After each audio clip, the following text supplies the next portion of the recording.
Olá a todos que nos acompanham. Esse é mais um episódio da série de entrevistas que estamos fazendo pelo projeto Bom Senso Brasil. Hoje, na mesa está eu, Felipe, Luiz ao meu lado, e temos hoje a ilustre presença do presidente do Parque Tecnológico de Sorocaba, Nelson Tadeu Cancelara. Seja muito bem-vindo, fique à vontade.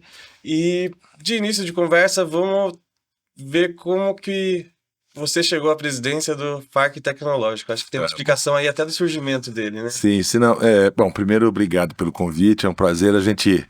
Eu sempre falo que o setor de inovação e desenvolvimento tecnológico, ele precisa de espaço, né? Então, quando as pessoas às vezes me convidam para algum bate-papo desse, eu gosto muito. Primeiro, vocês podem me interromper, porque eu falo demais, né? A gente se empolga. Você está aqui para falar. Pode falar. A gente se empolga, mas enfim, eu vim para Sorocaba em 91, eu tinha uma indústria e me instalei aqui na cidade e por aqui fiquei. Em 94 eu já era diretor do Ciesp, né? Fui convidado na época regional aqui e as coisas foram caminhando e calhou que em 2007 nós tínhamos o prefeito na época, o prefeito Lipe, que ele tinha um slogan Cidade Inovadora. Ele constituiu um grupo de pessoas da sociedade justamente para ajudá-lo a desenvolver algo nesse sentido, de inovação. E uma das sugestões que nós havíamos dado na época era se criar um grande centro de pesquisa e desenvolvimento, um parque, seja que algo dessa linha. E, obviamente, isso não é tão fácil, né? Porque não é as coisas que acontecem tão rápido, isso em 2007. Mas em 2009, quando a Toyota anunciou que viria para Sorocaba, ele decidiu, falou, vamos criar um parque tecnológico ao lado da Toyota. E foi dali que começou. O parque foi inaugurado em 2012, né? Nós temos um grande conselho lá, e eu fiquei por 4 anos como presidente desse conselho. E depois, obviamente, continuei nesse período de 4 anos, 2 mandatos, continuei como conselheiro. E fui indo. Em 2017 eu saí dos negócios e acabei ficando como diretor executivo. Nós temos uma agência Inova, que é uma agência que faz toda a gestão de inovação para nós. E o diretor executivo tinha saído e na época o presidente do conselho me pediu para ficar 1 mês, para quebrar o galho, até ele encontrar alguém. Eu fiquei 2 anos, né? Fiquei 2 anos e culminou agora em 2021, né, com o convite do então eleito prefeito Rodrigo Manga. Ele me fez um convite para assumir a presidência do parque, soube do trabalho que eu havia feito anteriormente. E eu aceitei e estou aqui, né, no segundo mandato dele. Continuamos aqui à frente, procuramos trazer para uma nova filosofia de trabalho, né, dentro de um parque. Nós tivemos, eu acho que no início, alguns equívocos, até porque tudo que é novo é bastante difícil, né? E nós tivemos em 8 anos no parque, né, os primeiros 8 anos, 7 presidentes. Que isso para um ambiente de inovação é um desastre. Você não tem continuidade, cada um quer colocar sua filosofia e poucos entendem, né, para que esse equipamento serve. Então, nesse sentido, para que serviria a inovação em si, a tecnologia? A ideia do projeto é discutir a situação do Brasil perante os últimos 30 anos e seu desenvolvimento com outros países. Claro. E nesse sentido, a gente sempre aborda a questão do desenvolvimento industrial. E é exatamente essa área que é afetada pela inovação, pela tecnologia. Lógico que também a questão social, a econômica que está vinculada com a indústria. Política. E Política. você que acompanhou desde a gênese do Parque Tecnológico, você percebe, é fato, a desindustrialização do país? Como que está hoje em dia no Brasil a questão da indústria? Eu entendo, como eu também tive indústria há 30 anos, eu posso dizer que o país houve momentos que se esqueceu da indústria. Então, nós ficamos um período, por exemplo, sem o Ministério da Indústria. Nos últimos 12 anos ou 15 anos, o PIB do Brasil a indústria representava 23%. Hoje é 9%. Né? E a indústria é fundamental, né? A indústria é onde você cria, onde você desenvolve. né? Onde você consegue dar emprego. Verdade, a indústria é o pilar. Sem indústria, nenhum país se desenvolve. Indústria e educação, eu posso dizer isso. Eu acho que... Então nós sofremos, né? Nós sofremos, infelizmente, esses desvios de rota no meu entendimento. Na questão política, você não tem uma bancada da indústria. Isso a gente, inclusive, já discutiu aqui. Você não tem a bancada da indústria. Por outro lado, o industrial também é muito individualista. Né? Então eu vou te dar exemplos. Eu entrei no CESP em 92, na regional aqui, só saí em 2021, fui licenciado, né, pelo cargo que eu ocupava. Mas você percebe muito, às vezes, que você chama um empresário que todos estão com uma dor. Então vamos lá, vamos se juntar para resolver a dor. Só que se você resolve essa dor no paralelo, você esquece o grupo e vai embora. Você resolveu o teu problema. Então eu acho que isso também é uma cultura que existe dentro da indústria, cada um por si. Todos reclamam, mas se eu resolver primeiro, porque alguém me ajudou, eu vou embora e eu resolvi minha vida. Então a gente percebe muito isso. Eu percebia muito mais, pelo menos na época que eu estava bem à frente de uma indústria, eu percebia muito isso. Então é uma cultura que precisa ser mudada, precisa evoluir. Né? Então a gente pega hoje muitos jovens, que muitas vezes eu vejo que grandes empresários que têm filhos, eles às vezes não preparam o filho para assumir um cargo desse. Às vezes ele sai e põe o filho numa fria. E muitas vezes também não é isso que o rapaz quer, não está preparado. Então nós precisamos mudar realmente a cabeça das pessoas e ter políticas claras para a indústria que nós não temos. Né? Nós não temos uma política efetivamente industrial. Né? Uma coisa... comparando assim a indústria, como você bem colocou, a questão da bancada, nós não temos bancada da indústria, nós temos bancada da bala, evangélica, do agro, não tem indústria, tá? Eu lembro aí de um tempo assim, remoto, né? Não vou ficar falando data, idade, que não é uma coisa chata. Mas eu lembro que a Federação das Indústrias de São Paulo, a Fiesp, era algo, vamos dizer assim, era uma eminência parda, era um poder, era uma instituição que norteava, respeitadíssima, respeitada, autoridade, ela era padrão, era paradigma até para decisões governamentais. Hoje em dia, tá? Eu tenho uma tese para isso, né? Quer dizer, dentro de uma observação que eu faço. Fiesp, a maior federação da América Latina, né? Assim, em termos dos sindicatos que estão ligados à Fiesp, e a Ciesp cuida das empresas. Então, se você são mais de 9 mil empresas vinculadas, milhões aí de trabalhadores. Quando você tem uma entidade que um gestor, por algum momento, desvia a conduta entre olhar a entidade ou se autopromover, por exemplo... Eu entendi. Ou então utilizar aquilo como um palanque ou algo nesse sentido...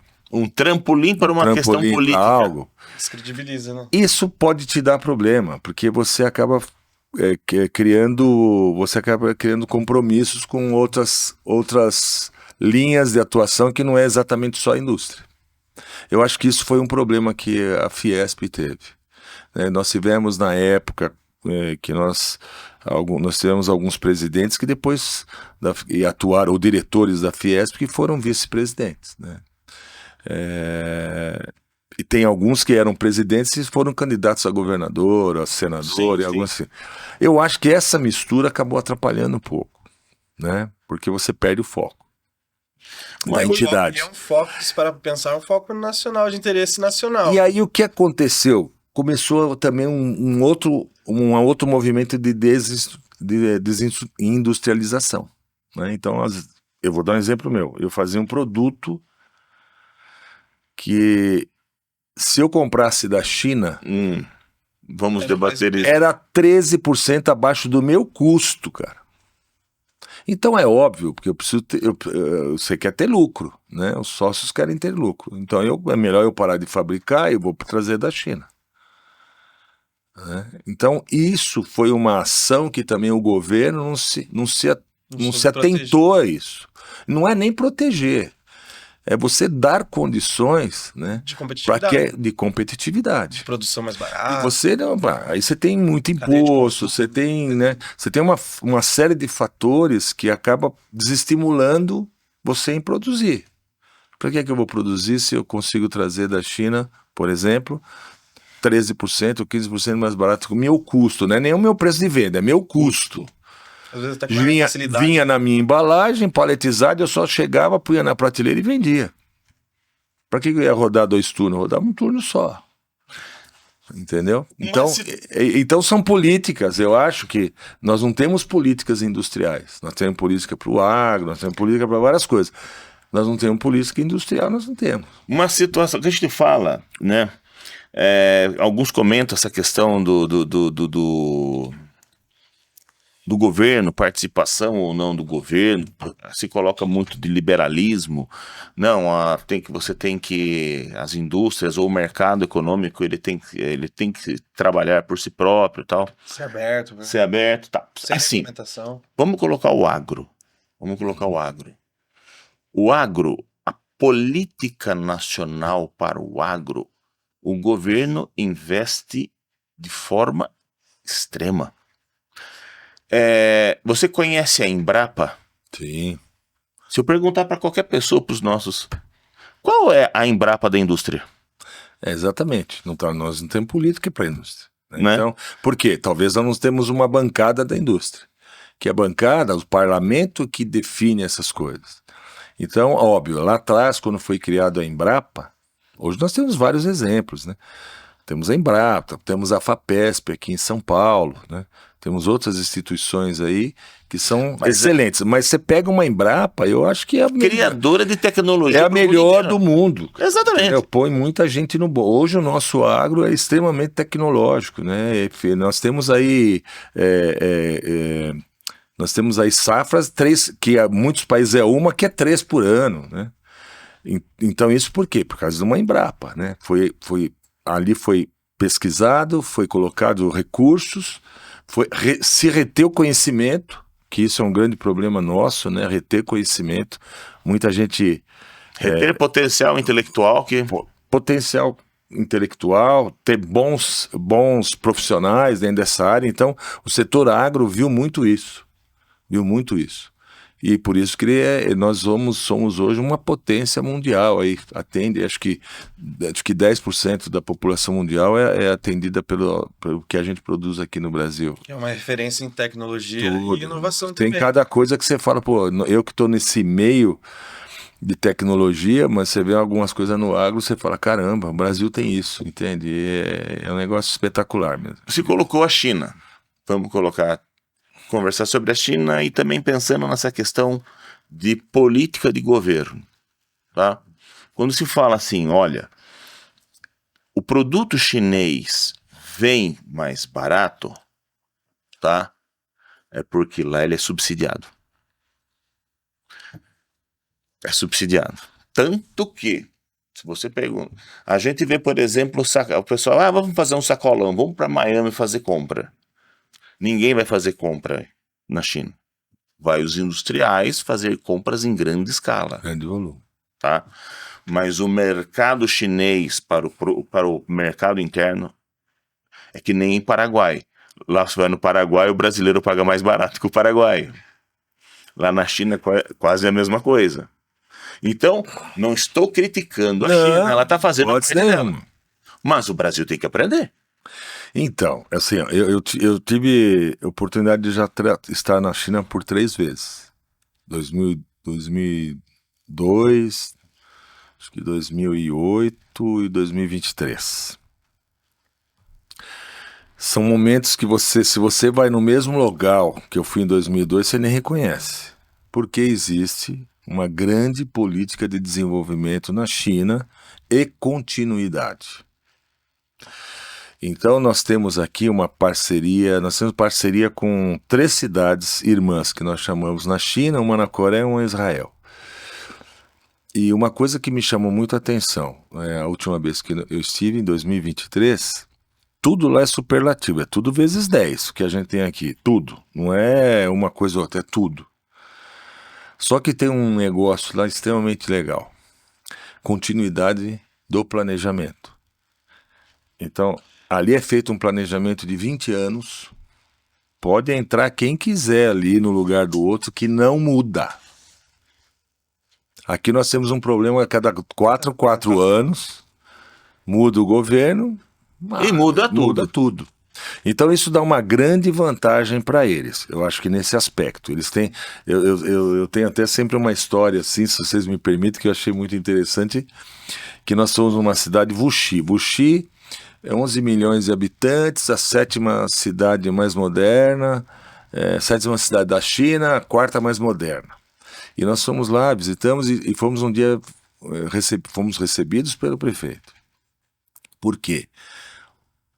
O político chinês, quando vai uma delegação de fora, ele sabe atender, ele sabe vender, ele te trata como um cliente, ele não te trata como um visitante. E aí nós fomos visitar a prefeitura, o prefeito nos atendeu, aí ele levou nós um grande salão que tinha uma maquete lá, acho que de 100 metros quadrados, com toda a cidade. Aí ele começou a explicar o que estava sendo feito na cidade, apertou um botão, começou a acender toda a luz da maquete, chegou num ponto, parou a luz e o resto ficou escuro, né? Eu pensei, né? Brincando, falei, puseram o circuito Xing Ling, aquela coisa que a gente fala no Brasil. E aí o tradutor, eu perguntei pro tradutor, ele falou, não, é que a luz acendeu até hoje, onde está a cidade. O que está para lá vai ser para os próximos 10 anos, já está todo planejado.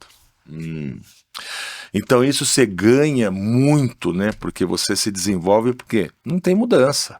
Outra coisa que eles fizeram, sei lá, 20 anos atrás, 30 anos atrás talvez, eles pegaram os melhores alunos e mandaram estudar nas melhores universidades do mundo e depois trouxe todo mundo de volta. Reteve o conhecimento, que é o que a gente não faz no Brasil, né? O governo brasileiro dá bolsas para a pessoa se especializar fora. E fica lá. O cara foi lá, viu a condição que tem lá, acaba ficando e não volta. Isso é um grande erro. Quando eles não buscam aqui. Quando eles não buscam aqui. E quando não buscam aqui. Vem no ITA. Entendeu? Porque aqui não se tem políticas de retenção de talentos. E a gente perde muito por isso. Porque não existem políticas claras, né? Dentro daquilo que... Não existe uma pesquisa, grandes pesquisas aplicadas. Como você... às vezes eu me faço essa pergunta. Quer dizer, nós somos um país aí de 220 milhões de habitantes. Pô, nunca teve um prêmio Nobel aqui, cara. Não é possível. Tem alguma coisa errada. Você entende? Você tem aqui universidades que estão entre as 100 melhores do mundo. No Chile, não estou menosprezando o Chile, mas proporcionalmente em tamanho, o Chile acho que tem 1 ou 2 prêmios Nobel. Nós não temos um, cara. Né? Então tem alguma coisa errada. As universidades, não o país, as universidades americanas brigam entre aspas, entre si, para ver quantos Nobéis tem mais, quem ganha. Então lá você tem Harvard com 40, Yale com 30, e nós não temos um. Essa pergunta que eu me faço sempre, não é possível, porque tem gente brilhante aqui, cara. Tem muita gente brilhante, só que não tem apoio. E pesquisa.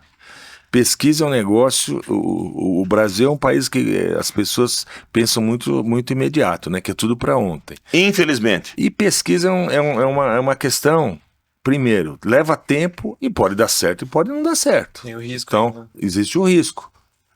E a cultura, né, como nós falamos há pouco, a cultura dessa relação pesquisador e empresa, não vou pôr em indústria, empresa de forma geral, não existe essa cultura. O pesquisador aqui, que são poucos, se acha os deuses.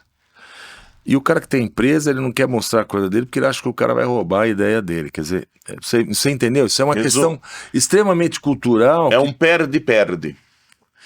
Aí você pega, por exemplo, eu falo que meu filho é professor. Aí você pega um currículo das escolas, do MEC. Hoje o cara está discutindo matéria que não se discute mais. Não se atualiza, né? Hoje tem que se atualizar, né? Fazer... Por isso que existem algumas escolas privadas que as matérias são discutidas das ações que acontecem no dia a dia. Então eu acho que precisa se criar realmente, né, uma revolução, que eu digo, uma revolução nessa área educacional. Criar um ambiente propício. Formar profissionais de qualidade que nós infelizmente não tem, e eu não quero aqui dizer que, por exemplo, o EAD é uma alternativa ruim, pelo contrário, ela acaba dando condições àqueles que querem estudar, mas não têm um recurso financeiro, poder estudar, mas você não pode ter EAD para enfermeiro, cara, por exemplo. Queriam colocar até para médico veterinário. Gente, entende? Então, assim, isso são políticas que tem que se tomar um certo cuidado. Isso aí é uma política. Eu não estou dizendo que só para não ficar, que o enfermeiro que se forma como EAD, ele é ruim. Não é isso, mas eu acho que a prática também tem que existir. Hoje nós estamos com problemas nas faculdades de medicina. Tem faculdade de medicina que está tirando nos exames aí 1 e 2. Então é médico ruim, gente. Não é uma questão da gente querer falar mal. Não. O enfermeiro, ele cuida da vida humana. Ele não aprende em boneco, ele não aprende em internet. Ele tem que ter o contato. Ele tem que, senão... Pô, você vai num hospital, você vai sofrer uma sutura, alguma coisa muito importante. Para um cara que aprendeu no boneco... Ou aprender na internet, não dá. Tá? Então, assim, essas questões a gente fica até um pouco assim, com cuidado de falar, mas são problemas seríssimos na educação brasileira. Não tenho dúvida. Então, isso tem que ser combatido, não pode. Quando você vê, isso é uma questão que a gente olha bastante, quando a gente faz comparativos de universidades, do que é a universidade, por exemplo, no Reino Unido, né, o que é uma universidade nos Estados Unidos. Lá, quando você fala... Eu sou Harvard, né? Eu sou Harvard. Independente se você já está formado, você nunca perde o contato com a universidade. E a universidade, seja Yale, Princeton, né, Berkeley, qualquer uma delas, o pensamento da universidade americana é formar bons profissionais, pesquisas, novas tecnologias. Infelizmente no Brasil, hoje se dá canudo.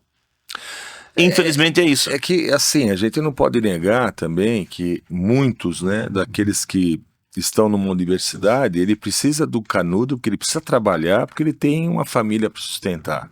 Né? É uma coisa conjuntural que não dá nem pra gente... Talvez vamos ficar 2 dias discutindo isso. Mas, efetivamente, muitos vão buscar um diploma porque ele quer ter uma oportunidade melhor onde ele trabalha. Vai ganhar mais porque ele precisa disso para sustentar a família dele. Então, isso já é uma situação bastante complicada. Mas, fora isso, o nosso país, eu acho que tem muitas disparidades regionais também, né? Você vê que eu vou te dar um exemplo. Por 14 anos não se aplicava 1 centavo em centros tecnológicos. Parques tecnológicos, vamos pegar um exemplo. O Brasil tem 5.569 cidades. Nós temos 42 parques em atividade e acho que uns 20 em construção. Caramba, cara, Sorocaba tem um parque tecnológico de 5.500 cidades.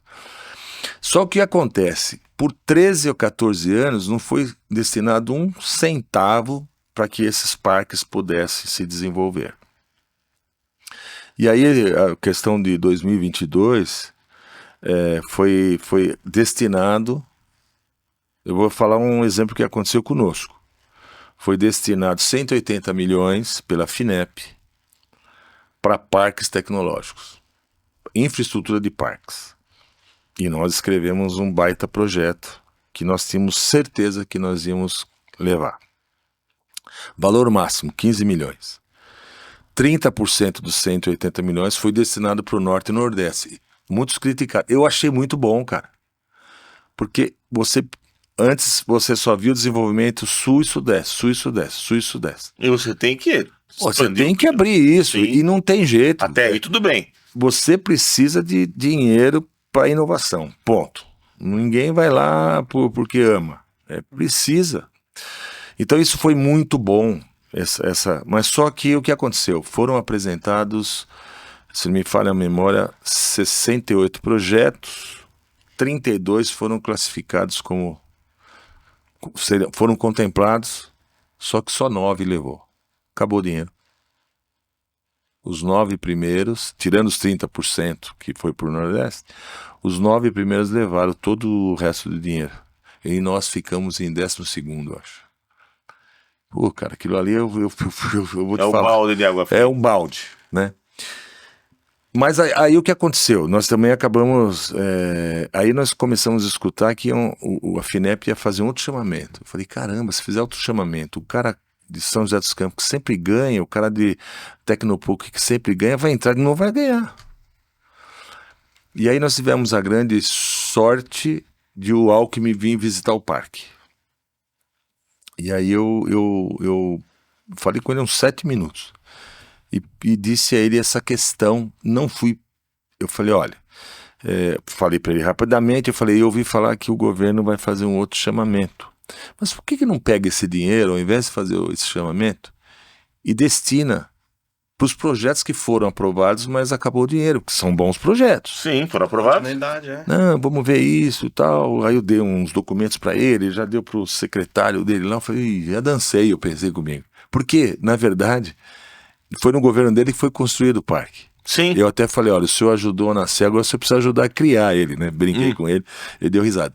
Mas, cara, sabe o que o governo fez? Pôs mais 280 milhões e contemplou os 32, cara. Os 32 projetos. Eu acho que isso aí tem que bater muita palma, porque não tinha isso, ninguém via esse lado. Então hoje se discute muito no governo federal essa questão de incentivar a inovação. Tem muito dinheiro, mas tem pouco projeto bom.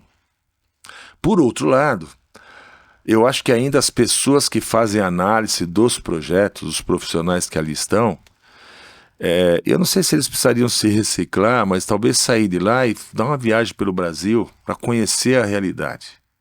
Porque muitas vezes tem um projeto muito bom que o cara escreveu no Nordeste, e talvez a forma dele escrever não foi uma escrita talvez tão adequada, mas o cara que analisa, ele precisa entender aquele lado de lá também do Nordeste, Aí ele não vê mas ele glosa e acabou, e tira, entendeu? Eu vou te falar, sabe, eu recorri a primeira vez, nós perdemos ponto, eu vou te falar por quê, porque quando nós apresentamos o projeto, perdemos ponto, depois eles deram um pouquinho lá, mas a gente não conseguiu movimentar muito, mas depois com esse outro recurso que o governo colocou, a gente foi contemplado, mas enfim...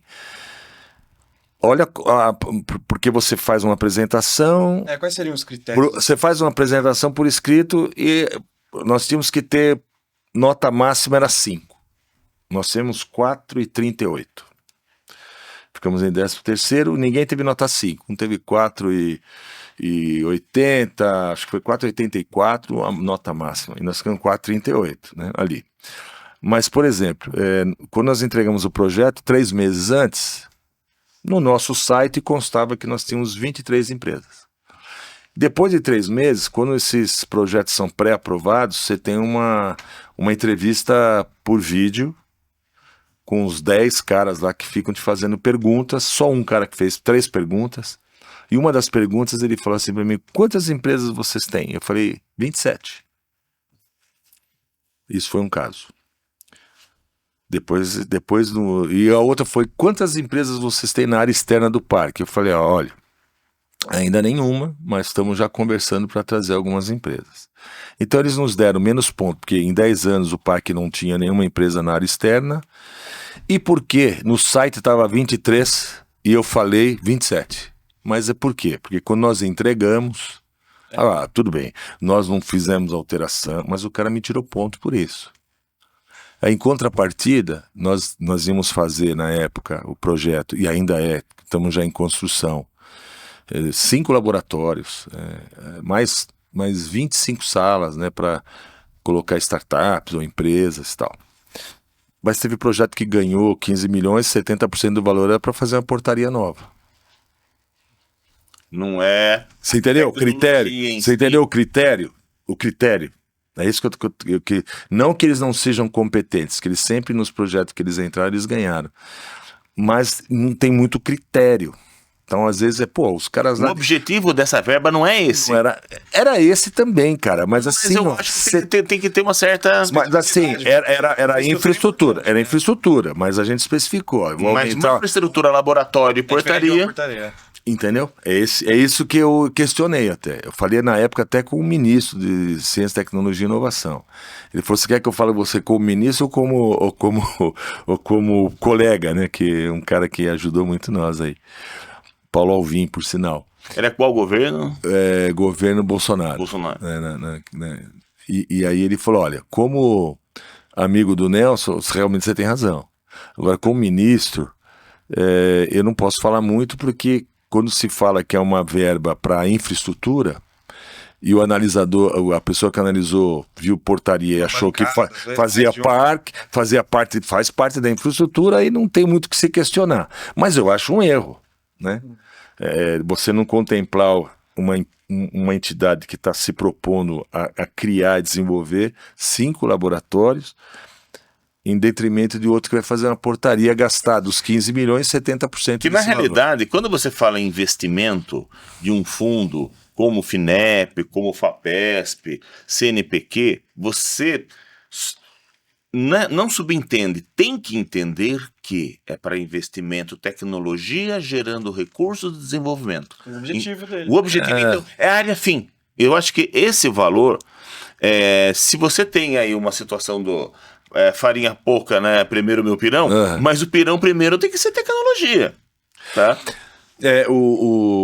A questão, eu acho assim, né? A questão tecnológica no Brasil, eu acho que ela avançou talvez uns 8 anos para cá, vem avançando bem, mas tem muitos problemas estruturais. Por exemplo, eu fui num congresso ano passado, também era um congresso de Ciência, Tecnologia e Inovação, que faziam já 8 anos que não acontecia. E uma coisa que me chamou muito a atenção foi que nas bancadas, quando você via ali o pessoal falando, muita gente de mais idade. Você não via jovem lá. Falei, nossa, que coisa estranha, cara. Por que não tem jovem, né, discutindo aquilo e tal? Então, aí você percebe que também aquele pessoal que está ali da velha guarda não dá muito espaço pro jovem, sabe? É uma coisa meia, eu tô aqui, eu tô na minha aqui. Então, por quê? Porque não tem política, cara. É porque não tem uma política efetiva que você poder trazer jovens, incentivar jovens para eles se especializar.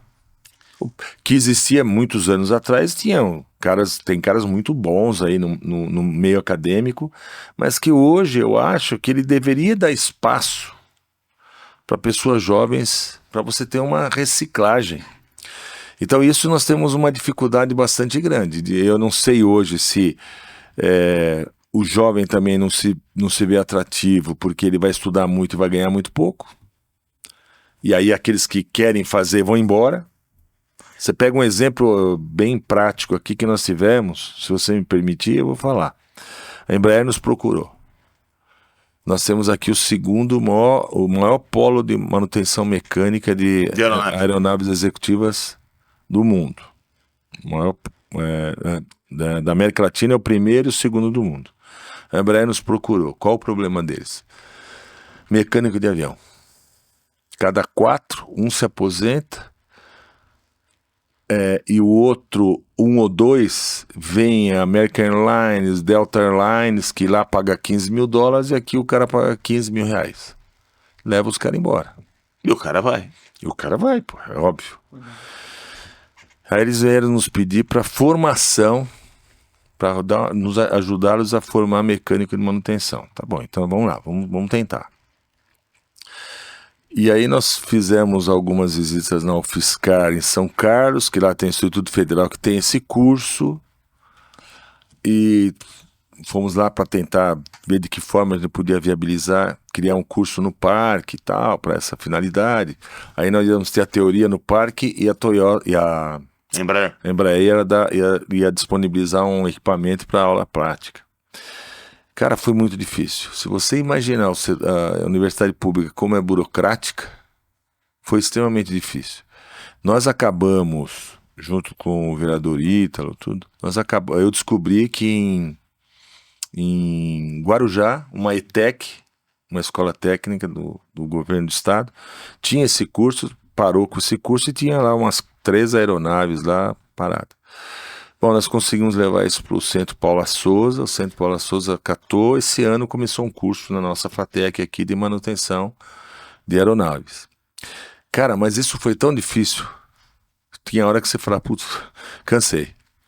Cansei porque realmente deu um pouco de trabalho. Então eu acho que nós também temos muita burocracia. Muita burocracia. Não é coisa pouca, é muita burocracia. Para você trazer aeronave, para você fazer o curso, tem que passar no mundo de comissão, tem que não sei o que, tem que pegar a carta da Embraer, tem que pegar a carta da companhia aérea, não sei de onde. Então é uma burocracia tão grande que muitas vezes você se desgasta e você desiste. E acontece isso com o empresário. Quando ele vai buscar um recurso, às vezes você fala, vai no BNDES, os caras pedem tanta coisa que eu não vou. Então, eu acho que isso é um problema cultural que isso a gente é um problema acabar. de Brasil. Eu Brasil. estava conversando Cultura mesmo. Nós com temos... o pessoal de defesa do patrimônio histórico. Uhum. Tá? E uma cidade, Ilhéus, e aí você vê algumas coisas assim meio decadentes.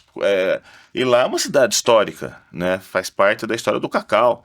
Aí conversando com o pessoal da cidade, o pessoal do turismo, eles falaram, eu falei, nossa, mas isso aqui tinha que estar sendo preservado, trabalhado. Luiz, a gente tenta, empresário tenta ajudar, para tudo no IPHAN. Não, mas não é possível. A gente não. Ele falou, para no IPHAN. Por quê? Porque o pessoal fala muito não. O que eu vejo no Brasil é o seguinte, parece que as pessoas que detêm o poder, elas gostam de falar não. O poder é a demonstração do poder é o não. Então, você vem com um projeto, vamos trabalhar esse projeto, vamos ver. Não. Eu não sei se é só isso, né? Mas você falou de Ilhéus, eu vou te contar uma coisa que pouca gente sabe. Sabe onde tem a maior concentração de empresas produtoras de computadores e tablets, computadores e notebooks do Brasil? Não. Em Ilhéus. Ilhéus? Não vi lá. Você acredita que é lá? Ilhéus. Nem eu sabia. É que lá tem uma Universidade do Sul da Bahia, eles estão criando um parque tecnológico e nós fomos lá, tal, e aí eu descobri isso aí lá. Mas enfim, assim, ó, eu vou te dar um exemplo, o que acontece, para você entender. Foi criado em 2021 um marco legal das startups. Ou seja, uma regulamentação para você incentivar startups a criar novas tecnologias, etc., com várias facilidades. Dentre elas, existe um dos artigos que é o Sandbox. O que é o Sandbox? Sandbox é um nome que foi dado onde você pode definir em uma cidade uma área para você testar novas tecnologias. Aqui nós temos, acho que de todas as cidades, talvez umas 20 cidades no Brasil tenham o Sandbox. E nós temos o parque, é o gestor disso. Só que a gente abriu para a cidade toda. Então eu vou dar um exemplo prático. Qual é a finalidade? Se você desenvolve uma tecnologia que não existe, você quer aplicar nessa cidade uma tecnologia que vai beneficiar o cidadão. Então essa pessoa nos procura, nós damos todas as condições para ela instalar essa tecnologia, e a lei federal diz o seguinte: se essa tecnologia for comprovada mesmo, onde o gestor, no caso nós, o parque, vai emitir um relatório avalizando o poder público pode comprar essa tecnologia sem licitação. Isso é uma lei federal. Quando o poder público faz isso, o Tribunal de Contas não aceita. E dá pau no gestor público. Então, é o que eu falo, né? Quer dizer, nós temos... Olha como são... É aquilo que eu falei, alguém querendo falar não para alguma, falou que não vai acontecer. É que, na verdade, nós temos, eu acho, um problema de comunicação em todos os setores. Quer dizer, o cara faz uma lei que vai envolver a startup, só que não envolve só a startup ou o gestor público, envolve o Tribunal de Contas. Então, hoje, sabe o que a gente faz? A gente visita esses Tribunal de Contas ou essas entidades para fazer questionamento e, ao mesmo tempo, levar algumas informações que a gente tem que muitos não sabem. Mas precisaria disso? Não existe uma lei, não existe uma constituição, não existe uma regulamentação, escala de leis, mas parece que... Só que não é clara para todos, né? Gente, parece briga de ego. Eu nem sei se é briga de ego. Olha, cara. eu vou falar, eu conheço um pouco, você conhece também a administração pública, mas é como aquela história da mudança do governo. Ah, eu vou mudar. Então, isso aqui tá dando certo, tá. E aqui no Brasil, parece que... parece não, é aquela história do pessoal que torce pro jacaré. Parece que... Tem bastante. A gente não vê aquela, pô, isso aqui tá dando certo, que legal, vamos ajudar. Não, eu quero fazer acontecer dizendo não, porque daí eu ganho destaque. Não, eu parei isso. Sabe? Aqui, se você tem... É aquela questão até, a gente tava falando no Prêmio Nobel, eu tava conversando até de uma lenda que veio o Marins, e ele falou que... Né, ele falou, não, isso realmente aconteceu. Uma vez, que é uma lenda... que da Embraer mesmo, que foi o Osiris, uma vez em uma reunião, alguma coisa assim, na Suécia, falando sobre essa questão justamente com o pessoal do Prêmio Nobel. Por quê não vem para o Brasil um Prêmio Nobel? Temos pesquisadores, temos pesquisa. Nós já ganhamos a medalha Fields de matemática, já é grande coisa. Pô, na área de matemática é o que há. Diz, né, a lenda que o pessoal do Nobel falou assim, olha, não dá para mandar para o Brasil. Por quê? Porque o Brasil destrói seus heróis. Então, a hora que vir um Nobel, alguém vai querer destruir a vida desse cara, falar porque lá vocês não fazem isso, vocês fazem isso. E a gente não quer o nosso nome envolvido com esse tipo de coisa. Não sei. Mas é muito incrível. Para mim, alguma coisa está errada e nós não temos, né, uma pessoa... Temos da matemática, temos em outras áreas... Mas um prêmio Nobel não é possível que nós não tenhamos, porque tem muita gente capacitada, cara. Tem muita gente capacitada. Eu estava vendo hoje uma coisa também, uma questão assim de política. Você quer fazer uma pergunta? Não. Pode continuar. E uma propaganda, né? Assim, nós aqui somos bem, assim, né? Na direita, na esquerda. Somos uma questão de bom senso. Discutindo. Somos bom senso, não acreditamos que a Terra é plana. Mas também não acreditamos em invasão, que o Maduro é uma pessoa boa, também não acreditamos nisso. Né? Tem gente que acredita, eu não. Né? Você acredita que a Terra é plana? Não, tem discussão. Nós não temos esse viés, nós somos assim, tem coisas certas aqui, tem coisas certas aqui, tem coisas erradas aqui, tem coisas erradas aqui. Claro. Nós temos que trabalhar. Bom senso. Bom senso. Interesse nacional. Exatamente. Mas hoje eu vi, por exemplo, uma propaganda, né, grande, saiu agora que o Brasil, né, depois de um trabalho de 2 anos, a FAO tirou o Brasil do circuito da fome. PQP, ou puta que pariu, vamos falar. Há quanto tempo nós estamos trabalhando com esse negócio de fome pra gente não sair disso? A gente não faz uma discussão, o governo, como nós vamos alavancar essa indústria. Porque se você alavancar a indústria, se você alavancar a tecnologia, isso é dinheiro. E você vai trazer dividendos, você vai trazer recursos. Dignidade, assim. Exatamente, essas pessoas não vão precisar da Bolsa Família para comer.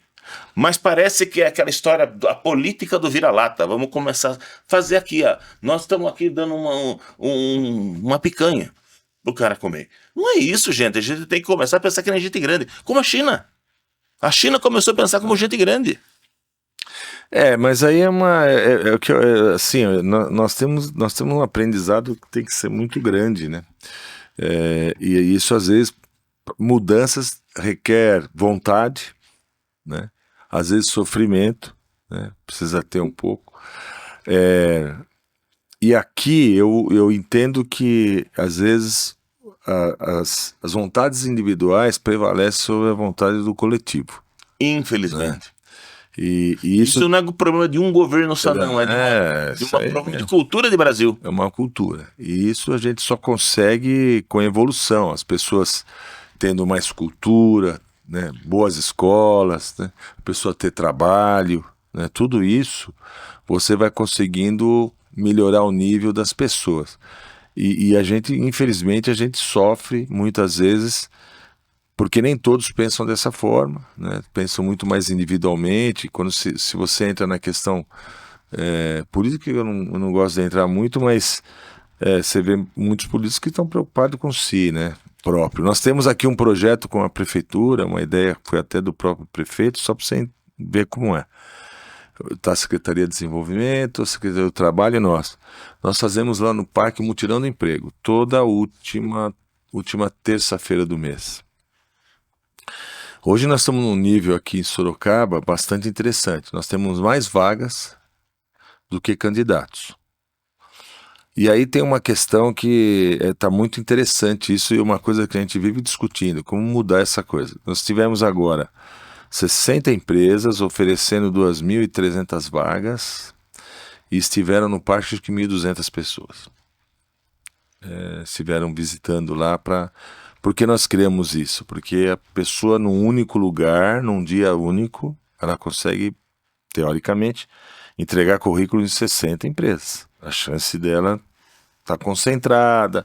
Se ela fosse visitar a empresa, ela ia conseguir visitar 2 por dia, gastar condução, lanche, e não pode, ela não tem essa condição. E ali nós damos curso com o Sebrae, ensinamos como preencher um currículo, etc, etc. Mas está acontecendo uma coisa muito interessante, cara. Por exemplo, nós tivemos lá a presença do Hotel Fasano, que ali está no Boa Vista. Nós temos um auditório que cabem 650 pessoas que vão rodando ali, né, durante o dia. Naquela hora nós tínhamos umas 600 pessoas sentadas, veio uma pessoa do Fasano, de RH, e explicou que o hotel estava buscando 170 vagas, sem experiência, que eles iam treinar arrumadeira, passadeira, porteiro, manutenção, TI, tudo isso. 600 pessoas sentadas. Quem tem interesse pode se dirigir ali. Se levantaram 7 pessoas. Cara, eu olhei aquilo e falei, não é possível, tem alguma coisa errada. Eu subi lá no palco, pedi o microfone. Ué. Falei, pessoal, é o seguinte, eu acho que vocês não entenderam, tal. Hotel Fasano é uma referência. Se você trabalhar 1 ano lá e sair de lá e for para outro hotel, você é contratado. Hotel Fasano é referência internacional. Falei tudo isso. Vamos lá, gente, vamos lá. Levantou mais 2. Então, de 600 pessoas, levantou 9 pessoas. Aquilo, rapaz, até hoje eu fico me perguntando o que será que está acontecendo e por quê. Mas foi uma situação depois muito interessante que, quando eu estava falando, tinha uma moça sentada na frente. Depois, uma hora eu passei lá, tinha um lugar vago do lado dela, eu sentei do lado dela. Falei, tudo bem, me apresentei, tudo bem. E perguntei o nome dela, falei, o que você está fazendo? Ah, estou aqui para ajudante geral, né? Até uma moça bem apresentada, assim. Eu falei, verdade? Eu falei, pô, por que você não foi lá nessa vaga que o pessoal... Por que você não tenta lá, né? Lá, você vê, você vai ajudante, né? Mas tá na fábrica, calor, barulho, dependendo do tipo de atividade. E de repente ali, eu falei, você tá aprendendo uma outra profissão. É uma tremenda numa área econômica. Numa área que você vai atender um público diferente, né? Ar-condicionado, de repente. Que vai... Ah, mas aí tem que trabalhar de sábado e domingo. Eu falei, então, mas quanto tempo você está desempregado? 8 meses. Eu falei, olha, então, mas só que é de sábado e domingo, e deve ter um revezamento, talvez não seja todo sábado e domingo, mas mesmo assim, durante a semana você vai ter a folga sua. Será que não valeria a pena você ir e tal? Não, quero ficar de ajudante. Então, a gente percebe que as pessoas, primeiro, estão sem perspectiva, zero.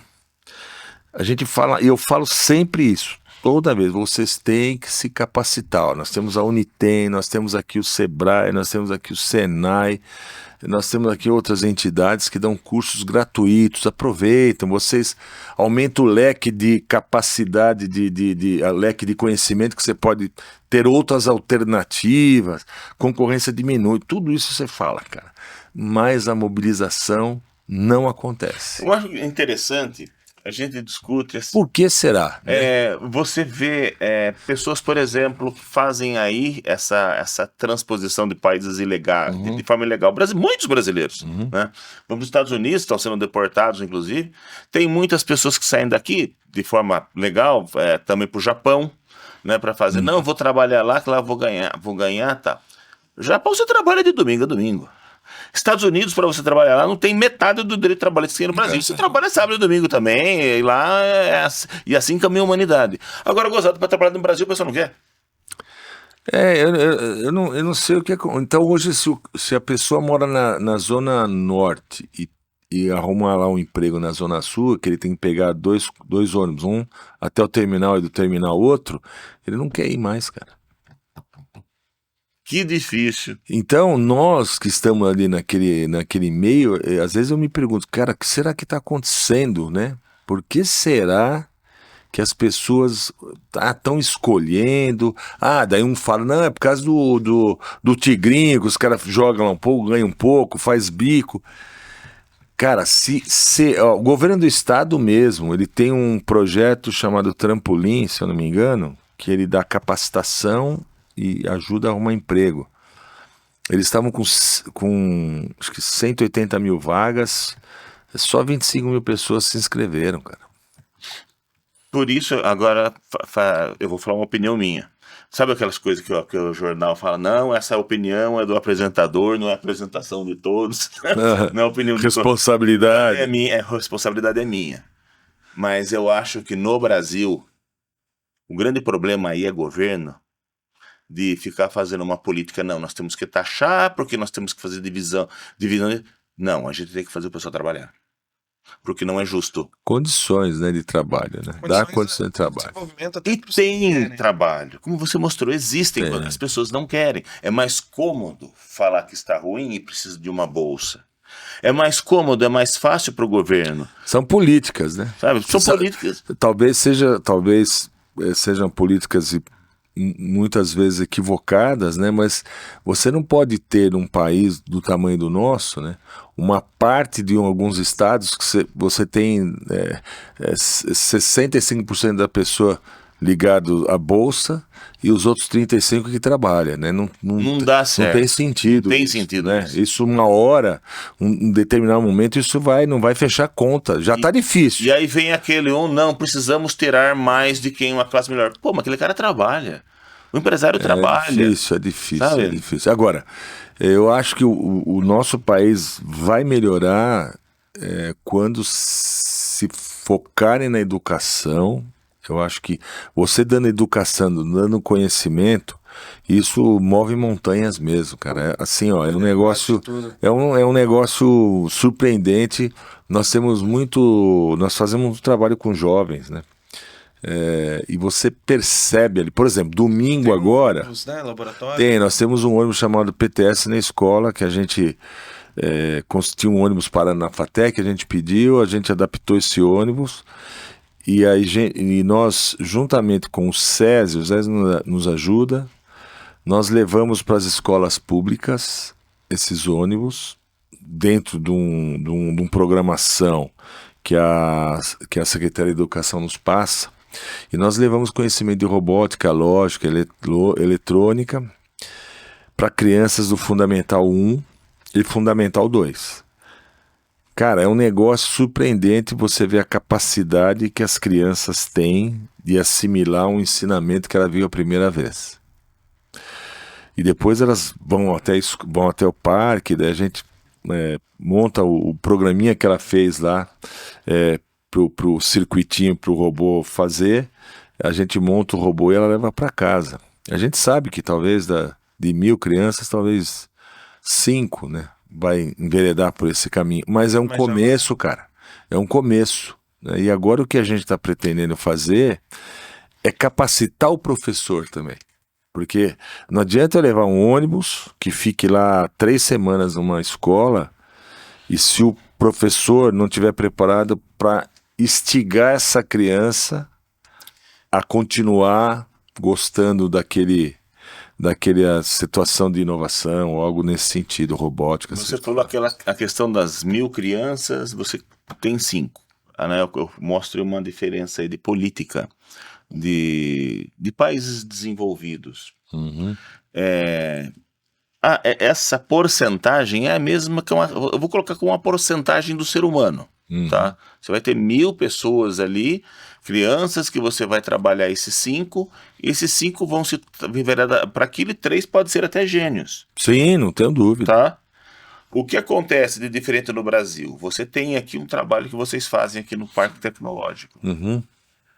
Isso, que é uma exceção em Brasil, é uma exceção.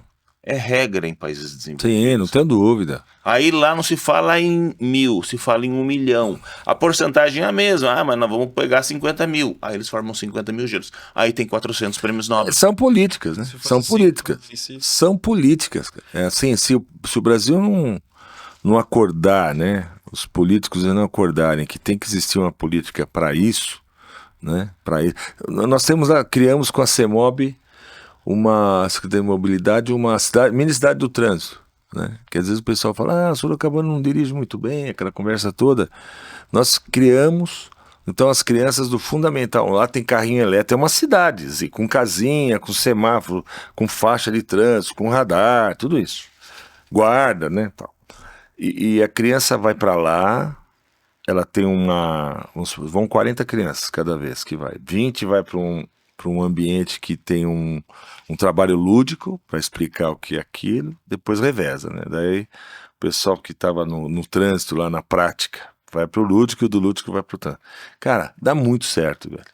Você vê, depois você pergunta para as crianças pequenininhas algumas regras que é de trânsito, eles respondem, aí a gente fala com o papai, tal, essa coisa toda. Então isso é uma política que o governo atual nosso aqui desenvolveu, que faz um baita sentido, cara, que eu sei que daqui a alguns anos essas crianças aí dentro do carro vão chamar a atenção do pai, se ele fizer alguma coisa errada, que ela vê que não é o que ela aprendeu. Mas é isso, é o pouquinho que cada um for fazendo. Só que é uma problemática que parece que é meio urgente, né, no cenário mundial, no momento de inovação tecnológica. Nós hoje Todo mundo tá com IA. tudo você fala, todo mundo quer falar de inovação. Todo mundo fala de inovação. Então, por exemplo, o governo destinou em 2023 19 bilhões ou 20 bilhões para os pesquisadores desenvolver uma IA nacional. Eu não faria isso, cara. Sabe, porque tem tanta IA aí que tem outras necessidades tão urgentes que esses 19 milhões ia fazer muito mais sentido aplicados em outras necessidades, não no IA. Usaria o IA americano, chinês, italiano, seja o que for. Para que nós vamos agora gastar, se nós não conseguimos nem reter os pesquisadores nossos aqui? Para que vai gastar 20 bilhões nisso? Então, não é uma política... Eu acho que é uma política mais populista... É que quando você fala em do que uma política efetivamente para que você resolva problemas. Quando você fala IA, né, vamos falar da inteligência artificial... E você fala assim, por exemplo, temos aí a questão do ChatGPT ou do DeepSeek, criaram uma nacional, mas elas são empresas. Então, tem algumas nacionais para aplicar em algumas situações X. Então, mas assim, quando você fala nesses desenvolvedores aí, que são internacionais, como você falou, você vai na China, a realidade de tecnologia deles é bem diferente da nossa.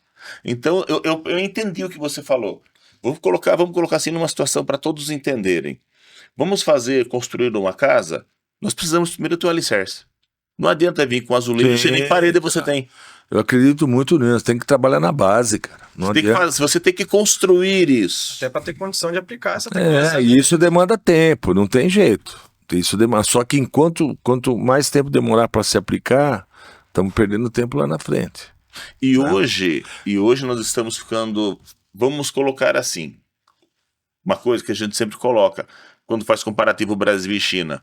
Brasil e China, em 94, a gente colocou essa data como uma data referência, que era até a época do real, quando o Brasil e China tinham um PIB equivalente. Exatamente. Em 30 anos, onde eles chegaram? E nós não saímos do lugar. Por falta de uma política mesmo, né? De planejamento. Só que hoje nós temos muitos outros atores no cenário internacional que estão engolindo, gente. China, Coreia, os tigres asiáticos, Tailândia, Singapura estão se desenvolvendo dia a dia. Não estou culpando, a gente sempre coloca, né? Eu sempre ponho isso.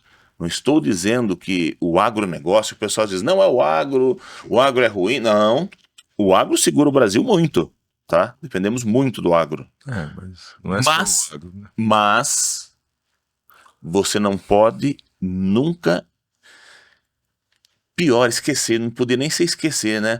Tipo assim, diminuir investimento. Não, o Brasil está esquecendo um pouco a indústria.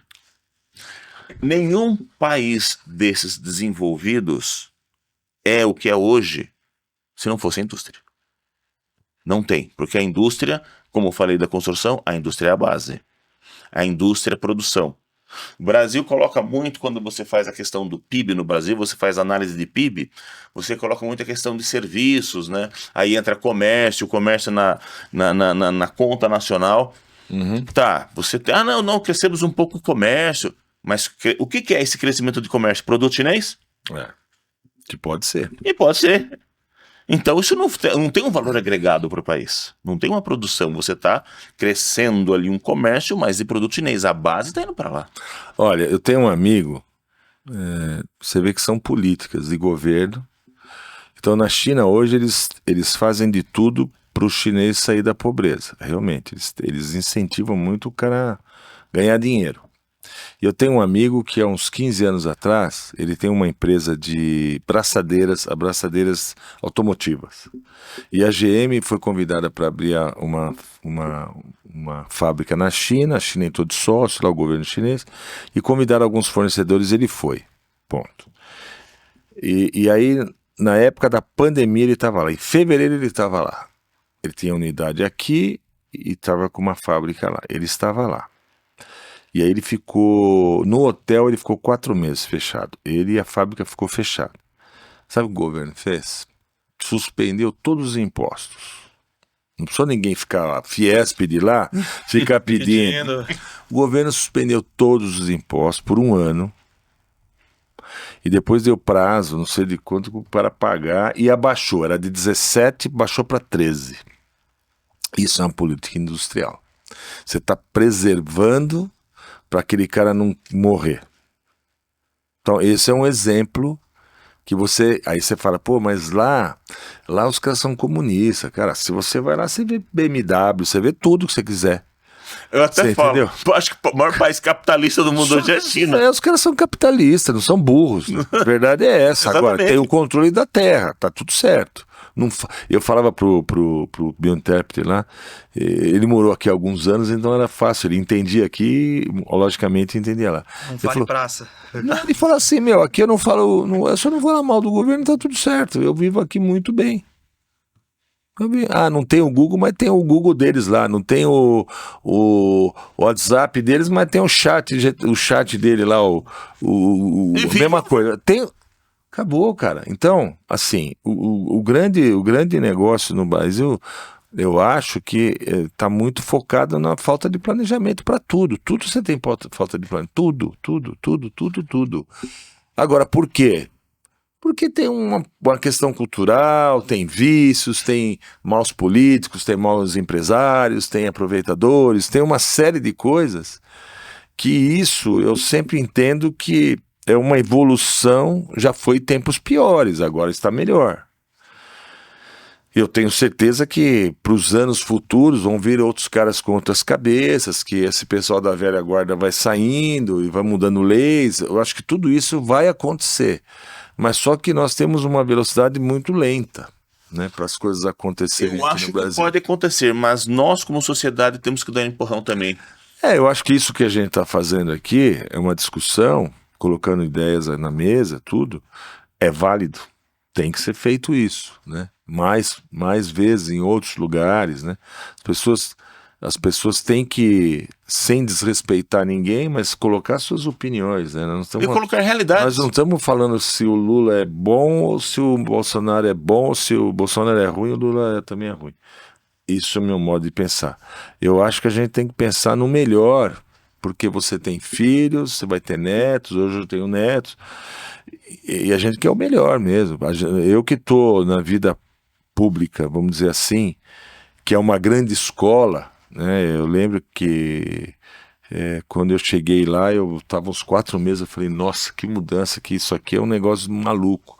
Mas a gente entende depois que o setor público é uma grande escola, né? E óbvio, hoje a cidade que aponta, né, o recurso tinha que vir mais para a cidade. Então, se você pegar, né, que tudo que acontece aqui na cidade, ela fica só com 16% dos recursos. O Estado fica com 25%, e o restante vai tudo federal. E o prefeito sempre comenta essa questão, né? Às vezes acaba um remédio que é responsabilidade do governo federal, só que quem vai cobrar na esquina é a prefeitura. Pô, então não tem muito processo, sentido. inclusive. Então para você entender como as coisas são muito aqui dentro é muito difícil, cara. Não é fácil, né? E existe um fator cultural nessa questão que a gente está falando muito sobre tecnologia, que eu falo sempre isso dentro da prefeitura, né? Nós estamos hoje com 800 mil habitantes. Quanto mais tecnologia a gente vai ter que colocar para rodar, porque hoje um celular o cara te cobra em segundos e quer resposta em microsegundos. Né? E a gente não pode tratar no analógico. E ainda algumas coisas dentro de todos os governos tem ainda muita coisa analógica que demanda tempo. Né? Demanda muito tempo. Por exemplo, lá nós temos no parque eu coloquei um projeto que a gente não trabalha com papel mais. Se eu quiser autorizar uma compra, eu autorizo por aqui. Né? Que a gente fez um teste com uma empresa que já atua em algumas cidades do país.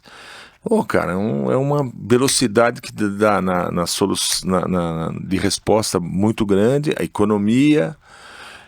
Então agora nós estamos fazendo um teste numa secretaria, né, para ver se a coisa vai também andando. E é isso. Nós temos o nosso papel como parque é exatamente isso, né, procurar ajudar o cidadão de todos os meios que for possível, né, e é o que a gente vem tentando fazer. Pergunta do milhão para encerramento. Essa é a pergunta. Puxa, mas já vai encerrar. Estamos aí dentro do seu conhecimento, da sua experiência, da sua vivência, pensando aí de uma forma macro, pensando aí em Brasil, vamos dar um start para daqui a 30 anos nós termos uma economia como a China. Qual seria o primeiro passo? Educação, formação. Educação e formação de profissionais que vão educar. Hoje, infelizmente, nós temos alguns professores que foram formados eu vou falar de novo no EAD, né? E que muitas vezes eles não estão preparados para ensinar. Então, se você não foi bem preparado para ensinar, você vai ensinar de uma forma ruim também. É um ciclo, né? É um ciclo. Então, eu acho que, assim, políticas atualizadas de educação. Né? Você tem um MEC aí que é um monstro de um órgão e que ainda, infelizmente, uma professora lá no meio do sertão, lá, ela tem que sentar debaixo da árvore que ela não tem uma estrutura para dar uma aula. E não tem, às vezes, dinheiro para comprar uma refeição decente. Ganha lá um salário mínimo, cara.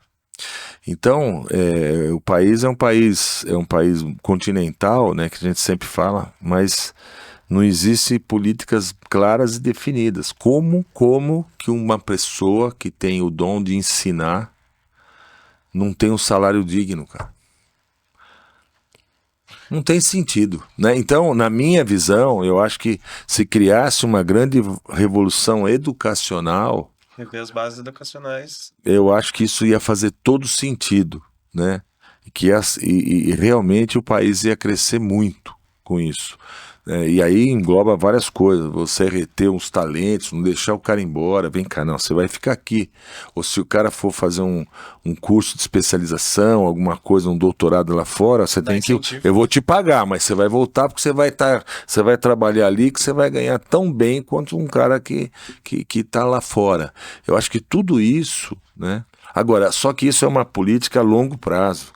Não dá para você achar que você vai pôr um governo agora e em 4 anos você vai resolver, que você não vai resolver. Tem que ser um consenso. Uma criança vai se formar da base depois de 12 anos. É o projeto Bom Senso Brasil. Nós Tá temos certo. um projeto para 30 anos. É isso Não aí, adianta, cara. não adianta tentar fazer isso, não consegue. Então, só que quanto mais tempo você demora para isso, os problemas vão sendo acumulando, né? Vão sempre acumular. Então eu sempre procuro. Nós temos um braço lá no parque que é, dentre as coisas que a gente trabalha, mas a parte de capacitação. Por exemplo, nós estamos levando, para o ano que vem eu vou ter curso superior lá. Então nós estamos levando um curso de pós-graduação. Nós vamos... Por quê? Hoje trabalham no parque 500 pessoas. Se você consegue dar um curso de pós-graduação dentro da área de TI, porque 70% das empresas que estão lá estão vinculadas a essa área, pô, eu vou estar formando pessoas melhores, que vão ganhar melhor, né, vão depender menos do setor público, né, da área de saúde ou algo nesse sentido, a economia vai ter mais dinheiro girando. Tem com relação direta. Né? Então eu acho que se você trabalhar muito bem na educação, você vai ter melhores profissionais que vão ganhar melhor, vão ser mais eficientes, as empresas vão ser mais eficientes, é tudo uma cadeia, né? Vão ganhar melhor, vão depender menos do setor público, que a área de saúde é um problema para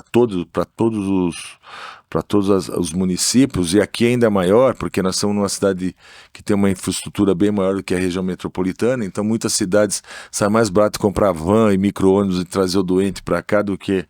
Mas isso é um problema, entendeu? que sempre teve. Então, só que isso, assim, olha, é educação. Se nós não tivermos, se o país não se preparar melhor para isso, nós vamos ficar sempre como um país em desenvolvimento. Eu tenho 66, eu escuto isso desde pequenininho. Quem falou isso aí, para finalizar, continua, foi o presidente da Mercedes-Benz. Quando saiu aqui do Brasil, inclusive Mercedes, ele colocou isso aí: o Brasil é o país do futuro, só que esse futuro nunca chega. Não chega porque não se tem planejamento para isso. E isso é cultural, cara. Assim, as empresas são difíceis de planejar, tudo. Você pega assim, olha, encerra a inscrição no dia 29. Hoje vai todo mundo para fazer inscrição, seja de alguma coisa, qualquer coisa. Não é isso? É isso é falta de planejar, cara. Aí cai o sistema, o pessoal, pô, esse sistema não funciona. Não funciona, entendeu? Então, esse é o sofrimento que a gente tem, e isso tem que vir de cima lá, né? Quer dizer, as coisas têm que vir para baixo. Agora, é uma evolução do tempo, não adianta, porque na parte educacional, em menos de 12 anos, você não transforma em nada. Nelson, muito obrigado pela participação. Papo muito produtivo. Parabéns pelo seu trabalho. Parabéns, esclareceu Parabéns pelo seu trabalho. bastante sobre o parque. Demonstrou aí, falou bastante. Vocês estão fazendo. A parte de vocês estão... Eu até agradeço, como eu te falei, eu fico bastante feliz quando eu tenho essa oportunidade, né? Porque a gente pode falar um pouco, né? Escutar também, trocar ideias, porque nós temos um equipamento aqui em Sorocaba que é extremamente valioso, pouca gente conhece, né? Infelizmente, nós estamos fazendo um trabalho eu digo que a gente está... Posso terminar aqui, né? Rapidinho. Claro. Nós estamos a Ele corta. Nós estamos a 20 quilômetros do parque daqui, né? Então eu tô lá sozinho, né? E aqui num raio do centro da cidade, num raio de 1,5 km, nós fizemos uma pesquisa uns anos atrás que tinha mais de 25 entidades ligadas à inovação, desde coworking, empresas que atuam nesse setor, faculdades, então. Então a gente chegou à seguinte conclusão: olha, como às vezes é muito difícil a pessoa ir até lá, nós temos que trazer o parque para cá, né? Então nós estamos fazendo um planejamento para o ano que vem, a gente fazer algumas atuações mais para o centro da cidade, para o público conhecer esse equipamento, valorizar isso, né? Independente do Nelson estar ou não estar, mas eu acho que esse é um equipamento que são poucos estados do Brasil que tem.